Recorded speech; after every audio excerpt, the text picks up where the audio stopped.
சாதுர்மாசிய காலத்திலே அவரவர்கள் குருவை தியானம் பண்றா. குரோஹோ அனுகிரகே நைவ புமான் பூர்ணஹா பிரசாந்தையே. இந்த வார்த்தையை யார் சொல்றான் அப்படின்னுட்டா சாட்சாத் பகவானே சொல்றான். பகவானே தன்னுடைய வாக்குனால சொல்றான். குச்சேலரை பார்த்து குரோஹோ அனுகிரகே நைவ புமான் பூர்ணஹா பிரசாந்தையே. ஒருத்தனுடைய வாழ்க்கை இருக்கு பத்தியா, எப்ப பூர்ணமாறுதுன்னார் குரு கிருபைக்கு பாத்திரமான விட்டு.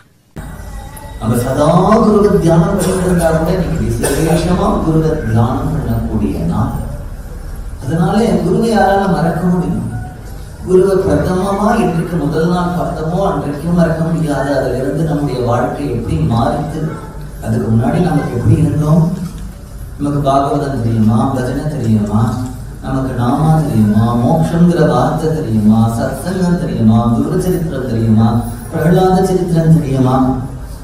எல்லாம் குரு வந்த பிறகு. ஆனா ஒண்ணுமே அவர் நம்மள பண்ணல. ஆனா எல்லாத்தையும் மாற்றிட்டார். வாழ்க்கையே புரட்டி போட்டாச்சு. ஆனா புரட்டி போட்டா அது ஆனந்தமா இருக்கு.